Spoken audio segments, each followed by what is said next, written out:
This is an infographic that shows the milestones related to the development of mental health services and the implementation or lack of complete implementation of the Community Mental Health Act of 1963. So I can't read this as it is, so I'm going to kind of click through and we're going to touch base on some of these milestones and navigate through this together. So when we start here, we see that President Kennedy called for a bold new approach to comprehensive community care by signing this act. The act provided for federal grants for the construction and development of not only public but also nonprofit community mental health centers. And they were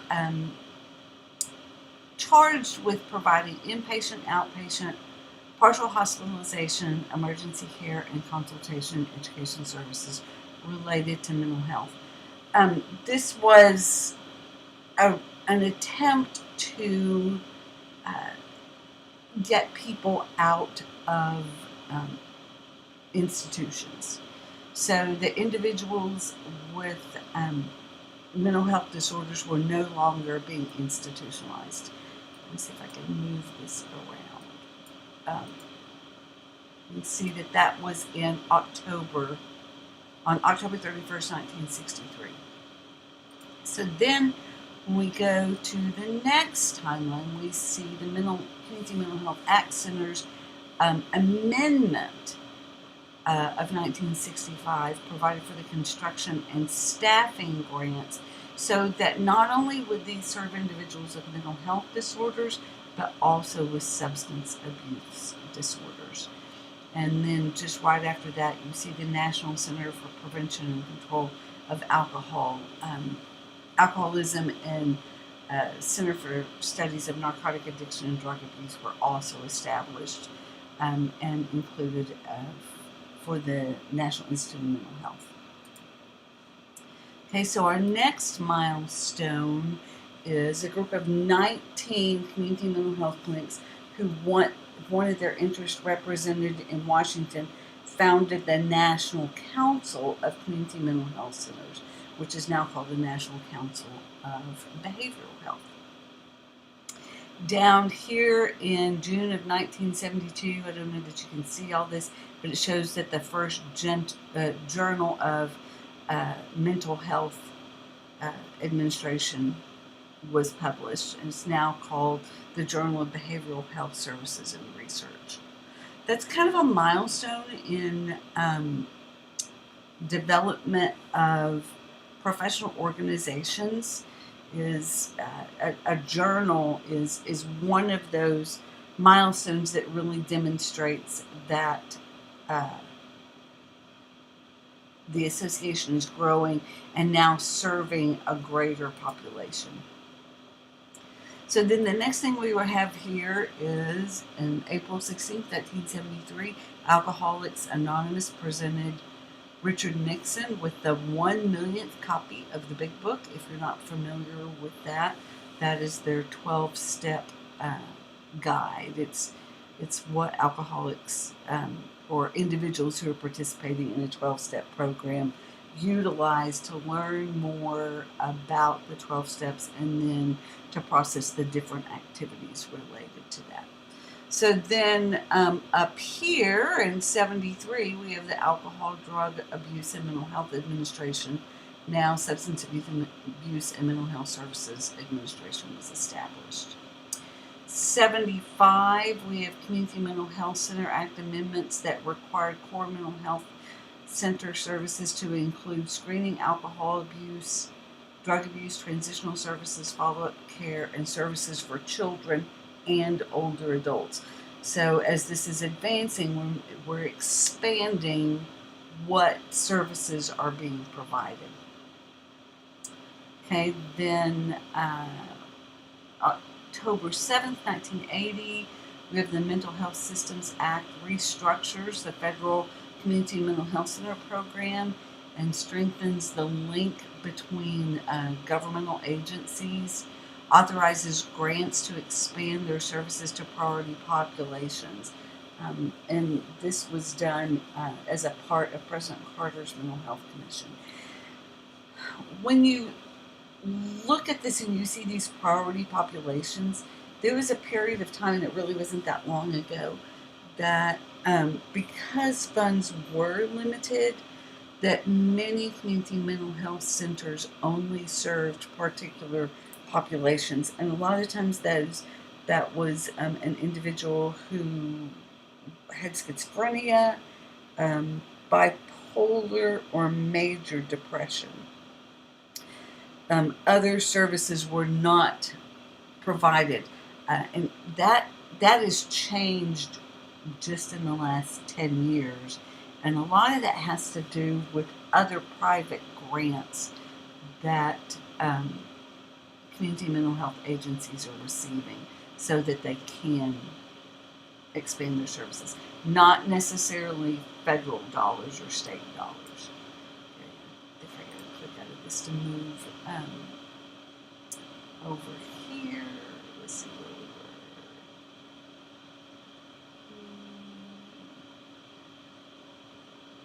Okay, right here, this is where we were. 86, the Congress repealed the Mental Health Systems Act, stripping the community mental health centers of their federally qualified status and consolidating alcohol, drug abuse, and mental health programs into a single block grant, the alcohol, drug abuse, and mental health grant. And then in 86, that happened in 81. In 86, case management is now established under the benefits of Medicaid, so that individuals could receive those services to coordinate care. 87, Congress amends Medicare to increase outpatient mental health benefits for the first time since the enactment of it. I can't see what this one says right here. Let's see what this says. In 86, also, the State Mental Health Planning Act of 86 authorized small state grants to develop comprehensive mental health plans for people with serious mental illness. So then we go up here to 88, and it says Massachusetts became the first state to use managed care for behavioral health services. We're going to talk a little bit more about managed care later on in the course. But managed care basically managed care came about because of abuse of the system. That just because somebody had benefits didn't mean that they needed to utilize those benefits. So insurance or healthcare providers were tapping into benefits to get services that maybe were not medically necessary, doing more tests than necessary, providing more services that were really necessary, and it was depleting the funds that were available for that. So that included not only federal entitlements like Medicare and Medicaid, but also insurance benefits as well. So let's see, then we go back over here. Where did I leave off? Massachusetts. Okay, right here. Memphis Police Department in 88 partners with NAMI to train the first crisis intervention team. So that helped law enforcement to recognize mental health issues as in comparison to criminal activity. It's still the case that an awful lot of individuals with mental health issues are being managed through the correctional systems. Correctional systems are the biggest providers of mental health services anywhere. And it's because we're treating individuals whose symptoms of their mental illness result in illegal activity and not recognizing that it really is a mental illness. September 1989, the nation observes the first Treatment Works Month. It's now called Recovery Month, and it's honoring treatment and recovery professionals.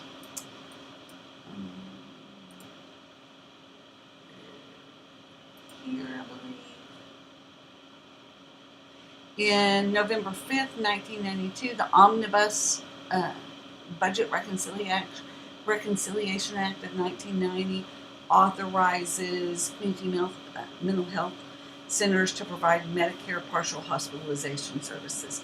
So that allowed them to bill Medicaid for those services. And the partial hospitalization, like we learned in the previous page, is a day treatment.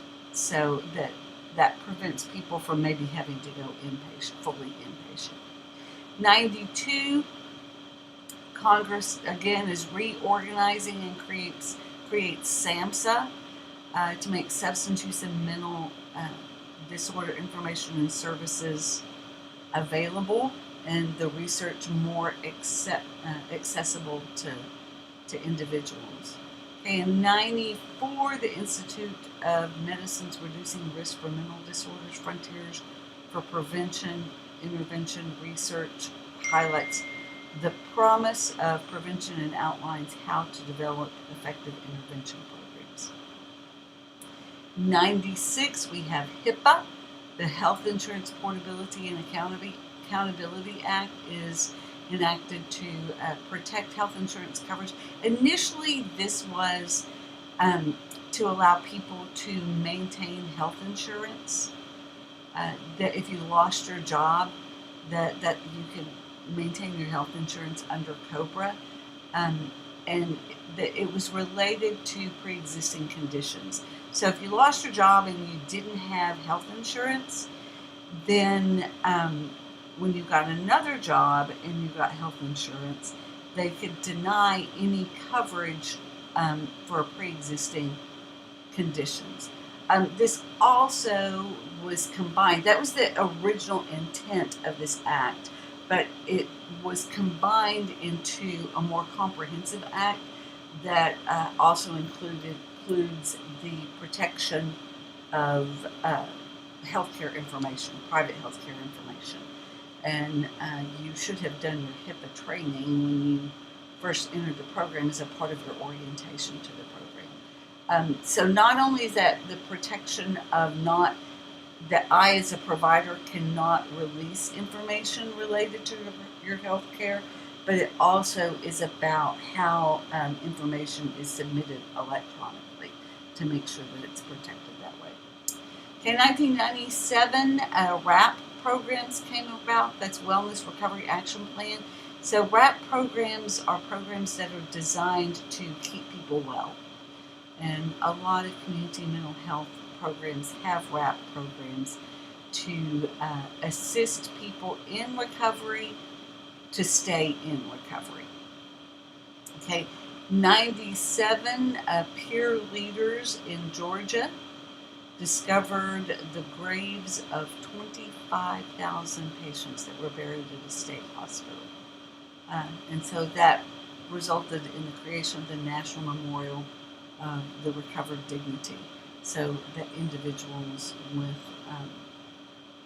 mental health issues are given the dignity that anybody else did. Okay, in 97, Drug-Free Communities Act came about to reduce substance abuse. Not absolutely certain, but I think that was Nancy Reagan's work, but I can't swear to that. Okay, August 5th of 97, the CHIPS program, which is the State Children's Health Insurance Program, expands healthcare coverage for uninsured minors and marks the first time that a federal entity has mandated mental health services be available.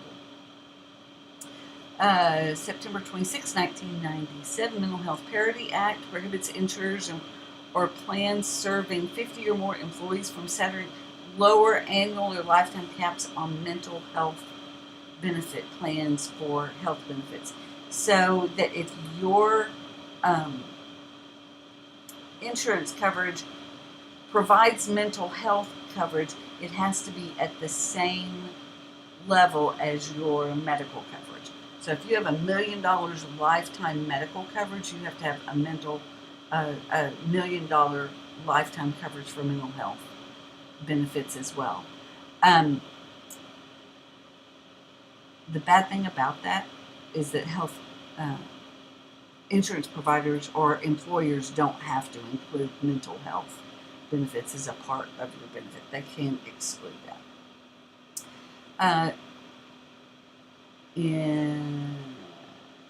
We're up here, 1999, the first White House Conference on Mental Health as a result of Tipper Gore's National Mental Health Awareness Campaign to reduce the stigma and encourage people to seek help. Tipper Gore was really open and honest about some of her mental health struggles and worked to ensure or to reduce the stigma and to encourage people to get help and not be ashamed of the problems that they're having. Okay, in 99, Supreme Court issues its opinion on Olmstead versus Elsie, holding that it's a violation of the ADA Act to keep individuals in restricted inpatient settings when more appropriate community settings are available. Again, it's trying to reduce institutionalization of individuals. 99, the Ticket to Work and Work Incentives Improvement Act removed some of the disincentives that people with disabilities face when receiving SSI or disability benefits. So that allows and encourages people to go to work at some level and still maintain their SSDI benefits or their Social Security income benefits. Now, that doesn't mean that they can get disability. There are income limits that are set on that. You can earn income up to a certain point. If you exceed that level, then you will lose your benefits. December 13, 1999, the Mental Health Report of the Surgeon General seeks to eradicate the stigma associated with mental health and encouraging innovative treatment.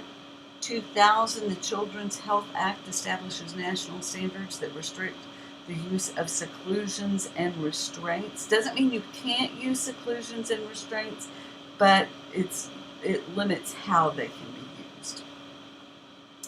October 5th through 7th of 2001, the first Addiction Recovery Summit is held in St. Paul. Faces and Voices of Recovery is founded. In 2003, the final report of the President's new Freedom Commission on Mental Health calls for a transformed system for mental health care, aiming to increase the understanding that mental health is essential to health, eliminate disparities, emphasize consumer and family-driven care, and increase early screenings and referrals in order to provide for higher quality care. January 1, 2005, National Suicide Prevention Lifeline is launched. 2006, Institute of Medicine releases Improving the Quality of Healthcare for Mental Substance Abuse Conditions, putting out a strategy to improve the nation's mental health and addictions care. 2006, there's a report on preventing chronic disease that finds public mental health clients have an increased risk of premature death. February 22nd, 2007, the Centers for Medicare and Medicaid Services approved peer support as a Medicaid service. You have peer specialists, and that's basically someone who has struggled with the same issues that you are, but they're in recovery and have been trained on how to help others. That's a big thing here at the Burke Center. February 4th through 8, 2008, the first mental health first aid instructor training is held in the U.S.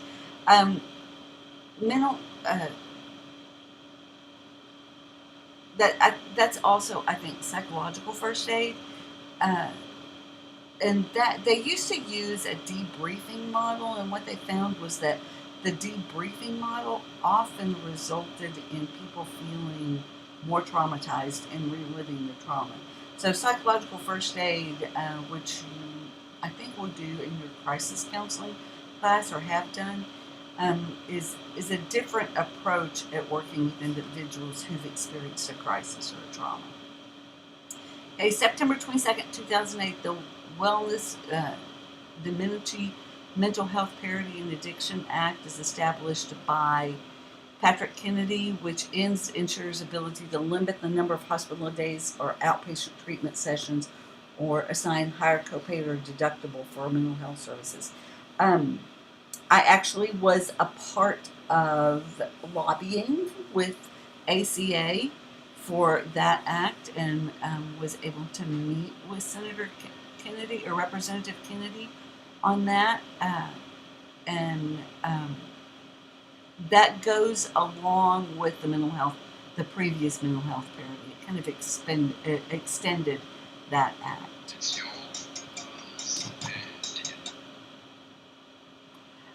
In 2009, sorry, my husband is calling me right now.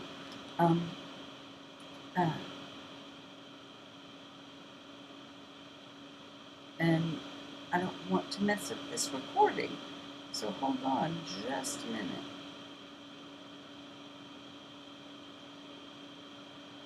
Okay, here we go. In 2009, the Institutes of Medicine report preventing mental, emotional, and behavioral disorders among young people, progress and possibility, documents an increasing number of children's mental health problems that are preventable. March 23rd, 2010, President Obama signed the Patient Protection Affordable Care Act, or Obamacare, into law, extending Medicaid benefits to as many as 17 million Americans and ensuring health care coverage to as many as 62 million additional Americans. Let's see, in September 2010, the National Action Alliance for Suicide Prevention is created to reduce deaths with the goal of reducing deaths by suicide by 20,000 over the next 5 years. January 16, 2013, President Obama and Vice President Joe Biden issued the Now is the Time report calling for increased access to mental health services for youth and proposed funding for training 5,000 new mental health professionals and providing mental health first aid training to teachers. In April 12, 2013, iDashboards joins the National Council, marking 2,000 member organizations. June 3rd, 2013, President Obama hosts the second ever White House Conference on Mental Health to begin national conversation to increase understanding and awareness about mental health. And then on October 31st, 2013 was the celebration of the 50th anniversary of the Community Mental Health Act. Looks like I missed one down here. 2010, SAMHSA, Center for Integrated Health Solutions, begins creating the nation's first home for primary and behavioral health care integration resources. So that is a coverage of, we have another 2013. President Obama hosts the second ever White House Conference on Mental Health to begin a national conversation to increase understanding and awareness about mental health. So that's the coverage of this infographic and the information that is included on there.